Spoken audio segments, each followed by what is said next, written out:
Vamos lá, continuando aqui na 8935 de 94, agora capítulo 6 das infrações disciplinares e das penalidades. São infrações disciplinares que sujeitam os notários e os oficiais de registro às penalidades previstas nessa lei. Então, são infrações: a inobservância das prescrições legais ou normativas, então, conforme a lei e principalmente conforme os provimentos e código de normas dos estados; a conduta atentatória às instituições notariais e de registro; a cobrança indevida ou excessiva de emolumentos, ainda que sob a alegação de urgência; a violação do sigilo profissional; o descumprimento de qualquer dos deveres descritos no artigo 30. Lembra do artigo 30?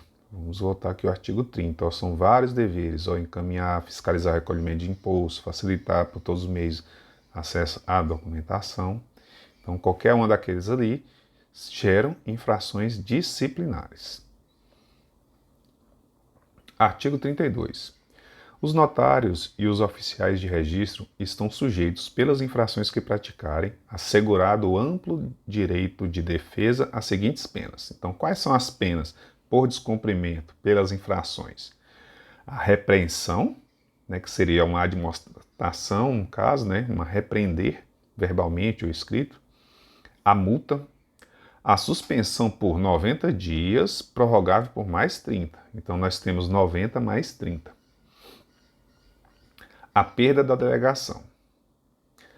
As penas são aplicadas: a de repreensão, no caso de falta leve. Então, nós temos um tipo de falta leve. A multa em caso de reincidência, ou de infração que não configure falta mais grave. Então, nós temos a falta leve e alguma coisa mais grave. No caso de reincidência, que gera repreensão, nós vamos aplicar a multa. Ou então, algo que não é falta grave, mas que também não é falta leve. Aí eu vou aplicar a multa. A de suspensão, em caso reiterado de descumprimento dos deveres ou de falta grave. Então, aí vem caso reiterado de descumprimento dos deveres e ainda ou de falta grave. As penas serão impostas pelo juízo competente, independente da ordem de gradação, falta leve ou grave, conforme a gravidade do fato. A perda da alegação dependerá de sentença judicial transitada em julgado ou decisão decorrente do processo administrativo, tipo um PAD, instaurado pelo juízo competente, assegurado amplo direito de defesa. Então, vai ter um PAD para isso aí. Quando o caso configurar perda da delegação, o juiz competente suspenderá o notário ou o oficial de registro até a decisão final e designará interventor. Então, já tem a figura do interventor, observando-se o disposto do artigo 36. Aí o artigo 36. Quando, para apuração de faltas imputadas a notários ou ao oficial de registro, for necessário o afastamento do titular de serviço, poderá ele ser suspenso preventivamente pelo prazo de 90 dias, prorrogável por mais 30, foi o que a gente viu lá, caso da suspensão.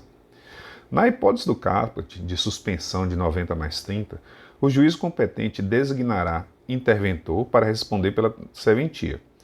Quando é que vem esse interventor? Quando o substituto também for acusado das faltas ou quando a medida se revelar conveniente para o serviço. Então, não é o fato de eu suspender o titular que automaticamente o substituto vai responder pela serventia. Inicialmente, o juiz competente está aqui. O juiz competente vai designar interventor para responder pela serventia quando o substituto também for acusado nas faltas. Se o substituto não for acusado nas faltas, vai o substituto. Se ele também for, aí vem o interventor. Ou, no caso que o substituto também não foi acusado pelas faltas, mas quando a medida se revelar conveniente para os serviços. Então, nesse caso também vem o interventor. Durante o período de afastamento, o titular perceberá metade da renda líquida da serventia, metade da renda líquida. A outra metade será depositada em conta bancária com correção monetária. Então, quando o titular afastado ele tem direito a receber alguma coisa, tem metade da renda líquida.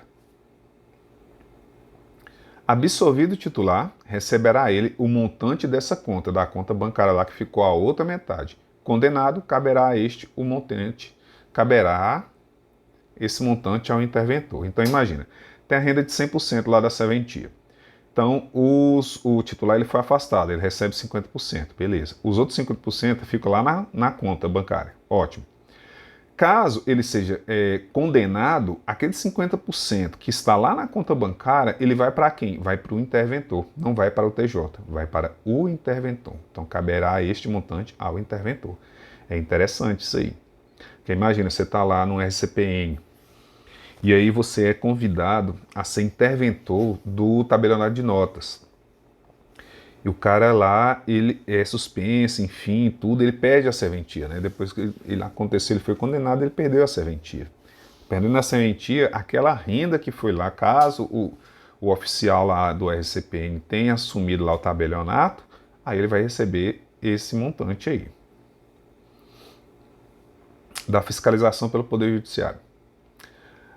A fiscalização judiciária dos atos notariais e de registro, mencionados nos artigos 6º a 13, será exercida pelo juízo competente, assim definido na órbita estadual e do Distrito Federal, sempre que necessário, ou mediante representação, então, tal, será exercida, sempre que necessário, ou mediante representação de qualquer interessado, quando a inobservância de obrigação legal por parte do notário ou oficial de registro, ou de seus prepostos. Então, como é que acontece essa fiscalização? A fiscalização ela vai ser de ofício, como aí, será exercida pelo juízo competente, assim definido, ou por representação. Por representação de quem? De qualquer interessado. Quando, em autos ou papéis de que conheceu, o juiz verificar a existência de crime de ação pública, remeterá ao Ministério Público as cópias e documentos necessários ao oferecimento da denúncia. O juízo competente zelará para que os serviços notariais e de registro sejam prestados com rapidez, qualidade satisfatória e de modo eficiente. Então tem 3 características aqui. Podendo sugerir à autoridade competente a elaboração de planos de adequada e melhor prestação desses serviços, observados também critérios populacionais e socioeconômicos, publicados regularmente pela Fundação Instituto de Geografia e Estatística, que é o IBGE. Da extinção da delegação. Extinguir-se-á a delegação a notário ou oficial de registro por morte, então aí é extinta a delegação, é extinguir, viu? Não é perder, é extinguir, extinguiu a delegação, o ato de delegação. Pela morte, a aposentadoria facultativa, lembrando que como eles são regidos pela Previdência privada, e eles não se vinculam à aposentadoria compulsória do serviço público até aos 75 anos. Por invalidez, por renúncia e pela perda nos termos do artigo 35, que é pelas faltas lá, né? A decisão judicial transitada e julgada, ou no PAD também, onde observou o amplo direito de defesa.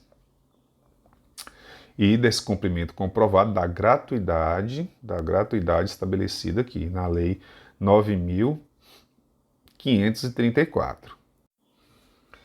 Essa Lei 9.534 é a que adicionou o artigo 30 lá na Lei de Registros Públicos, né, a 6015 de 73, para afirmar que é gratuito, no caso, vou ler ali, não serão cobrados emolumentos pelo registro civil de nascimento e pelo assento de óbito, bem como a primeira certidão respectiva. Ainda também, os reconhecidamente pobres estão isentos de pagamento de emolumentos pelas demais certidões extraídas pelo cartório de registro civil. O estado de pobreza será acompanhado por declaração do próprio interessado ou arrogo. tratando-se de analfabeto, nesse caso acompanhada de assinatura de 2 testemunhas. A falsidade da declaração ensejará a responsabilidade civil e criminal do interessado. Então, o registro de nascimento aqui, né, é a questão da gratuidade, e é isso. São essas questões de gratuidade. Então, se houver esse descumprimento aí, vai ter a extinção da delegação. Dá-se a aposentadoria facultativa por invalidez nos termos da legislação previdenciária federal, né, o INSS, o regime geral de previdência social. Extinta a delegação, a notário ou oficial de justiça, ou oficial de registro, a autoridade competente declarará vago o respectivo serviço, designará o substituto mais antigo para responder pelo expediente e abrirá concurso. Aquelas vagas lá de 2 terços para provimento e 1 terço para remoção. Lembra? E que não pode ficar por mais de 6 meses o serviço vago, né? Agora, da Seguridade Social. Os notários e oficiais de registro, os notários e oficiais de registro, escreventes e auxiliares são vinculados à Previdência Social de âmbito federal e têm assegurada a contagem recíproca de tempo de serviço em diversos sistemas. Exemplo, o cara era analista judiciário, aí agora virou escrevente, então vai contando ponto, ou passa para escrevente, esse tempo conta também, então tudo mais. Ficam assegurados aos notários, oficiais de registro, escreventes e auxiliares os direitos e vantagens previdenciários adquiridos até a data da publicação desta lei. Disposições finais. Incumbe aos notários e oficiais de registro praticar, independente de autorização, todos os atos previstos em lei necessários à organização e execução dos serviços, podendo ainda adotar sistemas de computação, microfilmagem, disco óptico e outros meios de reprodução. Então, isso aqui é independente de autorização. Sempre vai vir uma pergunta dizendo que deve solicitar autorização ao Tribunal de Justiça, mas nesse caso não, é independente de autorização. Os papéis referentes aos serviços dos notários e dos oficiais de registro são arquivados mediante a utilização de processos que facilitem as buscas. As centrais de serviços eletrônicos geridas por entidade representativa da atividade notarial e de registro para acessibilidade digital a serviços e maior publicidade, sistematização e tratamento digital de dados e informações inerentes às atribuições delegadas poderão fixar preços, gratuidades pelos serviços de natureza complementar que prestarem e disponibilizam aos seus usuários de forma facultativa. Então, tipo a Noreg e outras entidades aí, né? O IRTD São Paulo, Brasil, né? Onde você pode fazer os atos de registro de títulos e documentos. Então, essas centrais eletrônicas aí, elas podem fixar preços e gratuidades pelos serviços. Cada serviço notarial ou de registro funcionará em um só local, vedada a instalação de sucursal. Tem a unidade interligada lá dos registros de civil de pessoas naturais, que funciona na maternidade. Isso não é uma sucursal? Não, gente. É uma unidade interligada e também a norma permite aquilo ali. O que não pode é eu ter um tabelionato no centro da cidade e aí, para aumentar a capilaridade, aumentar a arrecadação, eu abri uma outra portinha lá no subúrbio, no interior, né, no outro bairro mais distante lá. Então, isso não pode. Então, não pode ter essa sucursal ou filial. Verificada a absoluta impossibilidade de se prover, através de concurso público, a titularidade do serviço notarial de registro por desinteresse ou inexistência de candidatos, então, por desinteresse ou inexistência de candidatos, o juiz competente proporá à autoridade competente a extinção do serviço e a anexação de suas atribuições ao serviço da mesma natureza, mais próximo ou aquele localizado na sede do respectivo município ou município contíguo. Então nós temos aqui o juiz competente, quem é? O juiz corregedor lá da área. E quem é a autoridade competente para fazer isso aqui? É o presidente do Tribunal de Justiça, né? É o presidente do Tribunal de Justiça no caso o Pleno do Tribunal de Justiça, né, que vai modificar a lei de organização judiciária do Estado.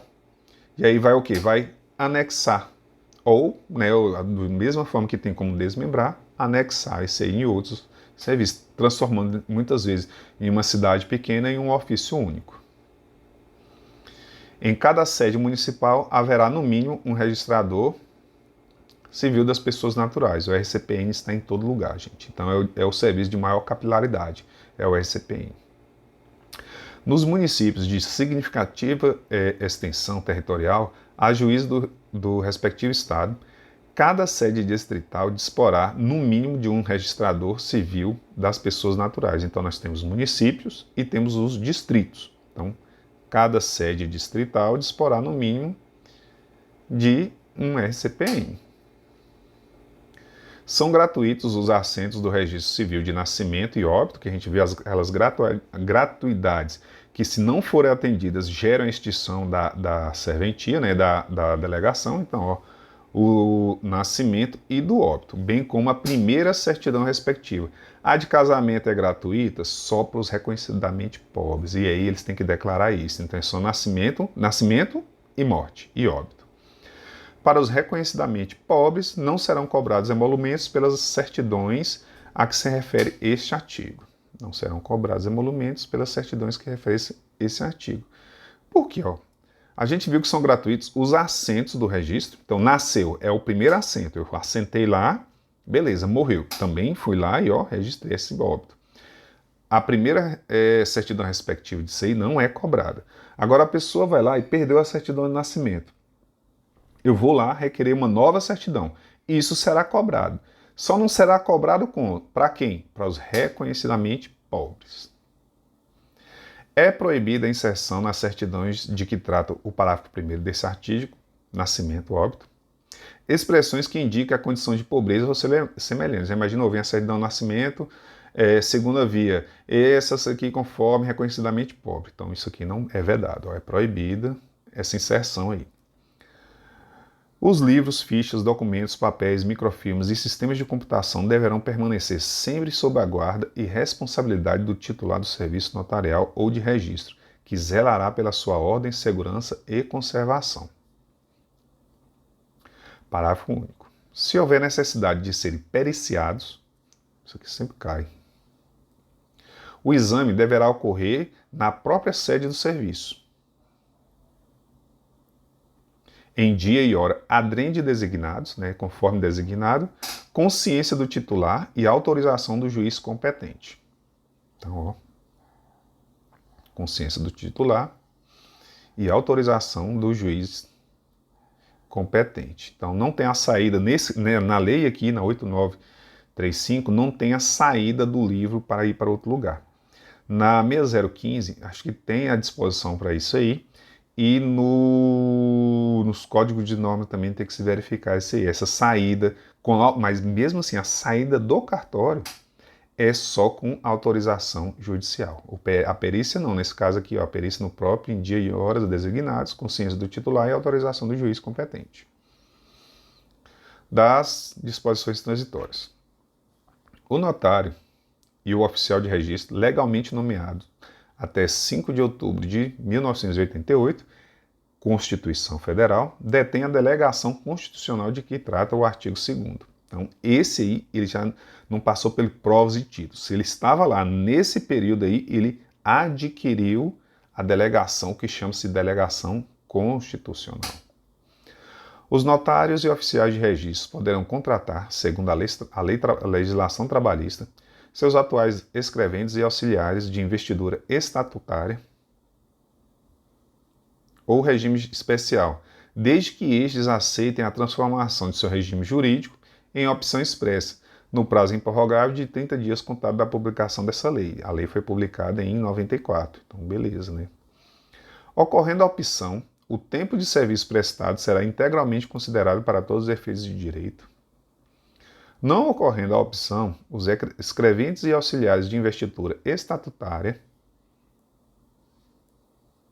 ou em regime especial continuarão regidos pelas normas aplicáveis aos funcionários públicos ou pelas entidades editadas pelo Tribunal de Justiça respectivo, vedadas novas admissões por qualquer desses regimes a partir da publicação dessa lei. Então, o cartório era estatizado e o substituto estava lá, e o substituto era servidor do Tribunal de Justiça. Aí foi desestatizado o cartório. Então ele podia fazer essa opção de continuar lá no cartório. E ele poderia fazer a opção de continuar no cartório e trocar o regime estatutário dele, a investidura estatutária, né, por o seletista. Aí, no caso, quem não quisesse, beleza, ficava lá sendo regido, continuarão regidos pelas normas aplicadas aos funcionários públicos, que é o regime estatutário. Quando da primeira vacância da titularidade do serviço notarial ou de registro, será procedida a desacumulação dos termos do artigo 26. Então, beleza. Em caso de vacância, os serviços notariais e de registro estatizados passarão automaticamente ao regime dessa lei. Então, tem o cartório lá que quem assumiu foi um delegatário constitucional. Vagou por qualquer uma daquelas causas, morte, aposentadoria, enfim, invalidez, então já passará automaticamente para o regime dessa lei aqui, concurso público, provimento e remoção.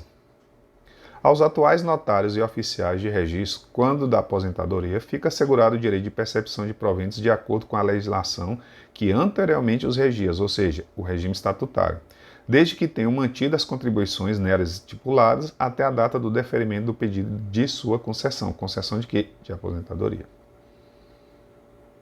O disposto nesse artigo aplica-se aos escreventes e auxiliares de investidura estatutária ou em regime especial que vierem a ser contratados em virtude da opção do artigo 48. Quero continuar lá, mas vou ser seletista. Os proventos que trata esse artigo serão fixados pela legislação previdenciária aludida no caput. O disposto nesse artigo aplica-se também às pensões deixadas por morte pelos notários, oficiais de registro, escreventes e auxiliares. Nas unidades federativas, onde já existia lei estadual específica, em vigor na data da publicação dessa lei, são competentes para a lavratura de instrumentos translatícios de direitos reais, procurações, reconhecimento de firmas e autenticação de cópias reprográficas, os serviços do registro civil das pessoas naturais. Então, assim, se tinha a lei estadual e nela dizia que o RCPN podia fazer serviços notariais, direitos reais, igual cartório de imóveis, reconhecimento de firma, enfim, tudo isso aqui notarial e registral, eles vão continuar fazendo. Nos estados, aí, quando acontecer a vacância, aí já acontece o desmembramento. Nos estados cujas organizações judiciárias vigentes à época da publicação dessa lei assim previrem, continuarão em vigor as determinações relativas à fixação da área territorial, de atuação dos tabeliões de protesto de títulos, a quem os títulos serão distribuídos em obediência às respectivas zonas. Parágrafo único. Quando da primeira vacância, aplicar-se-á à espécie o disposto no parágrafo único. Essa lei entra em vigor na data da sua publicação e, enfim. Assim nós finalizamos a Lei 8935 de 94. Valeu!